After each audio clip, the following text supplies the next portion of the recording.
Atención, acabas de despertar en el año 1 después de Cristo. Tu país no existe, tu idioma tampoco, y la ciencia, mucho menos.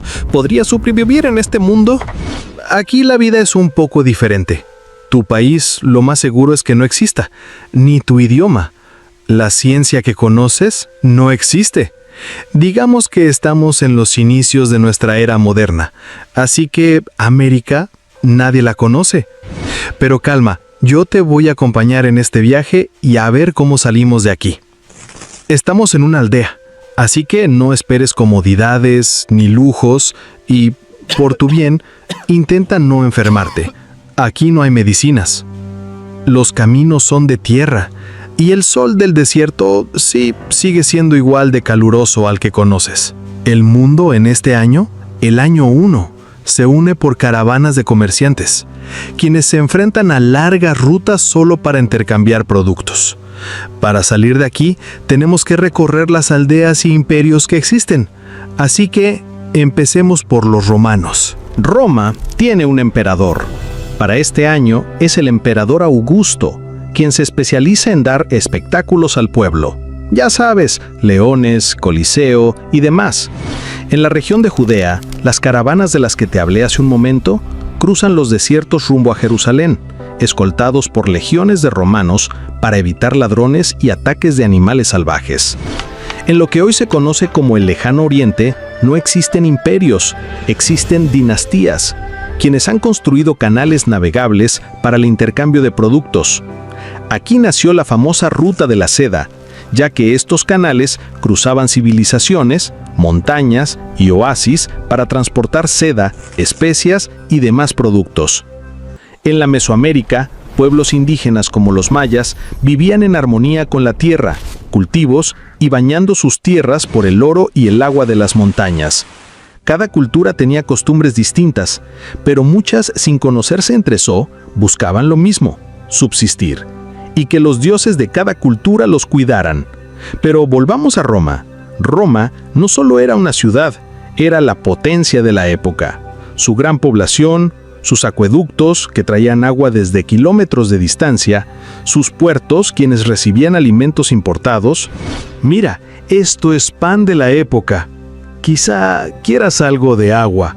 Aquí, este pan es la base de la dieta del pueblo, ya que el gobierno regalaba una ración de trigo, y por medio del pan, Roma controlaba al pueblo, la política y la supervivencia de toda una nación. Los romanos saben que esto no es suficiente, la diversión también. Vamos, te enseñaré una de las maravillas del mundo, el Gran Coliseo Romano, un circo con capacidad para 150,000 personas. Aquí se corrían carreras, recreación de guerras, apuestas. Aquí el pueblo se olvidaba de su vida cotidiana. Los romanos sabían esto y le daban al pueblo diversión y alimento. ¡Shh! ¡Haz silencio! Estas son las legiones de soldados romanos, unos 5,000 o 6,000 soldados. Ellos ganan unos 225 denarios al año, unos 700 u 800 dólares actuales. Con este dinero pueden subsistir decentemente y enviar algo a casa. El imperio se encarga de que con ese dinero se mantengan leales al emperador. Recuerda que Roma, en este año, el año 1, no se regía por ideales. Era la potencia mundial y las personas normales sobreviven con lo que el imperio desea darles. Es mejor que salgamos de aquí y vamos al siguiente sitio. Respira el aire caliente. Estamos en Judea. Nada aquí es simple.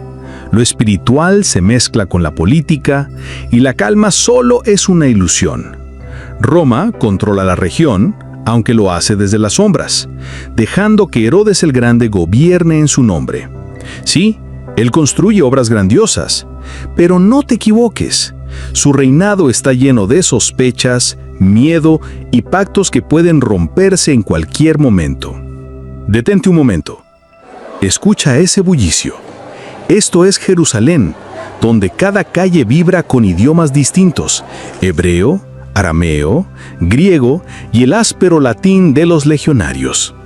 La 10ª Fretensis mantiene el orden con hierro y disciplina. Pero esta ciudad no es solo un centro espiritual, es un cruce de mundos. Caravanas que atraviesan desiertos llegan hasta aquí cargadas de mirra, incienso y telas finas. Y en lo alto, imponente, se alza el templo, uno de los más grandes del mundo antiguo. Ahí se reúnen los fieles, los viajeros y los curiosos, algunos buscando fe, otros respuestas y muchos un profeta capaz de cambiar su destino. En Judea, el valor de la vida se mide en leptones, monedas minúsculas de bronce que apenas alcanzan para un pan que ya nadie quiere. Es lo poco que sostiene a familias enteras. Al atardecer, los aldeanos levantan los ojos al cielo, rogando por un Mesías que cambie su destino. Pero en las murallas, la respuesta es otra: centinelas romanos, fríos, afilando sus armas mientras vigilan en silencio. Si caminas hasta el extremo oriental del mundo conocido, llegarás al corazón de la dinastía Han. Corre el año 1, y aunque el emperador Ping es poco más que un joven controlado por sus regentes, su imperio está perfectamente organizado. Aquí nada queda al azar. Los burócratas registran cosechas, cuentan campesinos y anotan cuántos hombres pueden empuñar una espada. En esta tierra, el verdadero tesoro no es solo la seda, sino el conocimiento. Mira con atención, porque aquí aparece un avance que transformará la historia: el papel. Hecho de fibras de cáñamo trituradas, empieza a reemplazar a las rígidas tiras de bambú y a la seda que solo los ricos podían pagar. Es liviano, económico y fácil de producir. Con él, la palabra escrita deja de ser un lujo y se convierte en una herramienta de poder y de memoria. Mira ese canal. Parece un río, pero no lo es. Lo construyeron los hombres. Por ahí viaja todo: arroz para alimentar ciudades, seda que deslumbra en mercados y soldados que cruzan sin marchar. Y mientras el comercio fluye, en las aulas ocurre algo igual de decisivo: los primeros exámenes confucianos. Aquí no basta tener dinero o un apellido poderoso. Si quieres gobernar, debes demostrarlo con tu mente y tu lealtad. Mira, esas casitas de adobe, sencillas pero firmes. Aquí viven los campesinos, cultivando arroz, sorgo y mijo bajo las reglas del cielo. Escucha, las mujeres hacen sonar los telares, los ancianos se entretienen con historias de emperadores casi míticos, y los niños, ahí están, repitiendo los 5 clásicos de Confucio. Aprenden desde pequeños que su familia está por encima de todo, incluso de sus propios deseos. Estamos en China, año 1. Aquí nada se deja al azar. La escritura marca las leyes, la tradición dicta la vida diaria y hasta el matrimonio o los impuestos se deciden buscando un solo propósito: que el cielo y la tierra estén en equilibrio. Camellos cargados, mercaderes cansados, soldados vigilando. Estamos en la ruta de la seda, año 1. Un camino difícil, frágil, pero indispensable. Gracias a él, Roma y China, aunque separadas por miles de kilómetros, ya comparten especias, telas y secretos. Hemos llegado a Dunhuang, un oasis perdido en el desierto. Aquí, los camellos beben agua, los mercaderes descansan y los viajeros encuentran algo más que provisiones. Murales que cuentan leyendas budistas y revelaciones que inspiran a todo el que pasa. Esos edificios fortificados al borde del camino son carabazares. Aquí, los comerciantes dejan reposar a sus camellos y recuperan fuerzas. Pero nada es gratis.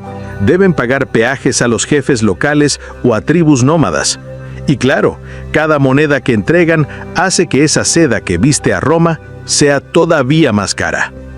Un comerciante sale de Xi'an con su seda más valiosa. Su viaje puede durar más de un año. Cruza el desierto de Gobi, pasa por oasis donde reinos enemigos lo vigilan y paga peajes a partos y tribus nómadas. Cada paso que da no es solo mover mercancía, es política, cultura y estrategia todo al mismo tiempo. Los viajeros llevaban consigo canciones, relatos y conocimientos, pero también enfermedades y deseos de poder. La ruta de la seda no era solo un camino comercial, era una arteria vital donde se compartían herramientas, vidrio, acero, caballos, creencias, budismo, zoroastrismo y el destino de culturas que aún no se conocían entre sí. Al otro lado del mundo, donde los romanos y los chinos jamás han llegado, hay un lugar llamado Mesoamérica. No tiene contacto con Eurasia, pero brilla con vida propia. Sus ciudades, sus dioses, su gente, todo muestra que no necesitan del resto del mundo para ser increíble. Recuerda que estamos en el año 1 después de Cristo. En Mesoamérica, los pueblos olmecas y protomayas ya han creado aldeas agrícolas. Cultivan la milpa, maíz, frijol y calabaza, combinados de manera inteligente para asegurar comida suficiente, equilibrada y compartida entre toda la comunidad. Observa las aldeas.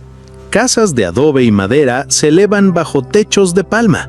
La tierra manda y todo gira alrededor de sus cultivos. El maíz no es solo alimento, es un símbolo del cosmos, de la vida y la muerte. En las plazas, el juego de pelota une a la comunidad. Habilidad, rito y sacrificio se mezclan en cada movimiento, como un espejo donde los humanos y los dioses se miran mutuamente. ¿Sabes qué era más valioso que el oro para ellos? El jade. Verde, brillante, se convertía en collares, figuras de animales y objetos para ceremonias. Para estas culturas, tenía un valor espiritual que ni el oro de otras tierras podía igualar. Aquí no se usan monedas como en otras partes del mundo. Todo funciona por trueque, maíz por tejidos, jade por cestas. Y no se trata solo de comer o vestirse. Cada intercambio refleja la importancia espiritual y social de lo que tienes. En Mesoamérica no hay imperios ni legiones que controlen todo. Tampoco hay esclavitud organizada por un estado central. Lo que existe son aldeas llenas de vida, caminos de tierra que las unen, historias que se comparten y el eco constante de tambores y el brillo del jade mientras el sol ilumina todo. El sol cae sobre los campos de milpa, el sudor de los agricultores riega la tierra, y en las canchas los silbatos de barro marcan cada ritual mientras la pelota encarna el universo. El jade brilla bajo los rayos del sol, homenaje a los dioses del maíz y del cielo. Y lejos, muy lejos, otros pueblos viven sus propios mundos, rezan a dioses distintos, usan monedas extrañas, saborean frutas que aquí no existen y sueñan con imperios que no conocemos. Y aunque estén separados por océanos enormes y montañas imponentes, todos estos pueblos viven algo que tienen en común: el tiempo. El sol sigue su camino para todos. El año marca lo mismo para todos, y el planeta lo sostiene a todos. Pero aún así, la vida de cada uno es completamente diferente de la del otro. Oye, vamos a verlo tal cual era. ¿Cómo se vivía realmente en el año 1 después de Cristo? Si ponemos todo lado a lado, empezando por los números, pasando por las creencias y terminando con sus costumbres, vas a notar que cada cultura respiraba de manera muy distinta. Oye, en Roma, sobrevivir a la infancia no era fácil. 1 de cada 3 niños no llegaba a los 5 años. Si tú lo lograbas, podías esperar vivir unos 30 o 40 años, siempre que te mantuvieras alejado de guerras, enfermedades o hambre. Y si eras un legionario con suerte y buena comida, podrías llegar hasta los 50. En la China del Imperio Han, la vida no era muy diferente. Entre el trabajo constante en los campos, las enfermedades y los partos complicados, la gente vivía en promedio unos 35 años. Imagina caminar por las calles de Judea, soldados romanos patrullando, rumores de rebeliones, aldeanos trabajando sin descanso para sobrevivir. Con todo esto, la esperanza de vida apenas llegaba a los 35 años. En Mesoamérica, la gente vivía de manera muy diferente. Había muchos nacimientos, pero también muchas pérdidas tempranas. Los ancianos eran raros y la vida se medía más en días que en décadas. Caminas por las calles de Roma y hueles el pan recién horneado, denso y rústico. Cada ración te llena lo suficiente, unas 900 calorías, acompañada de un poco de vino aguado, aceitunas y lentejas. A tu lado, los más pudientes celebran con banquetes repletos de garum, esa extraña salsa de pescado que hace la boca agua o fruncirla según quien la pruebe. En Judea, la comida diaria se centraba en pan sin levadura, lentejas, dátiles y un buen chorro de aceite de oliva. El vino no faltaba en ninguna festividad, y la carne era un lujo que pocos podían permitirse. En China, comen principalmente arroz y mijo. El té aún no es la bebida de todos los días, pero sí disfrutan del vino de arroz en celebraciones. Las comidas cotidianas son simples: raíces, nabos, cebolla. Cerdo o pato, eso solo aparece cuando hay algo que celebrar. En Mesoamérica no hay trigo ni cebada. Lo que alimenta a la gente es la milpa, maíz, frijol y calabaza. Tortillas, atoles y tamales forman parte del día a día. El cacao es solo para los nobles y la carne aparece en forma de guajolote o caza menor. No hay aceite de oliva, ni leche, ni vino. Son 4 mundos distintos. Cada uno come diferente, pero más allá de la comida, cada uno también alimenta su alma a su manera. En Roma, el dinero que mueve el imperio son los denarios de plata. Los soldados reciben 225 al año, mientras esas monedas, con el rostro del emperador, recorren todo el imperio, desde el oeste hasta el lejano este. Aquí en Judea, no todo es denario romano. La gente del día a día usa el leptón, una monedita de cobre, pequeña, humilde, pero con un gran valor espiritual. Hasta las viudas confiaban en ella, y los evangelios la mencionan. Fíjate en estas monedas chinas, redondas, con un agujero cuadrado justo en el centro, listas para colgar en cuerdas y llevarlas todas juntas. Los ricos no se conformaban con eso. Ellos usaban lingotes y hasta contratos de grano como su dinero. Olvídate del oro o la plata. En estas tierras mesoamericanas, el cacao es el tesoro. Cada grano vale su peso, y a veces se cambian por plumas de quetzal, piedras de obsidiana o cuentas de jade, dependiendo de lo que necesites. Puede que cada civilización tenga su propia moneda, pero el comercio no conoce fronteras. Donde hay seres humanos, siempre hay un intercambio, un acuerdo, un trato que mueve el mundo. En Roma no hay un solo dios, hay muchos: Júpiter, Marte, Venus, y la gente también sigue al emperador. Pero lo interesante es que los misterios de Mitra, Isis o Cibeles empiezan a hacerse notar, ganando seguidores poco a poco.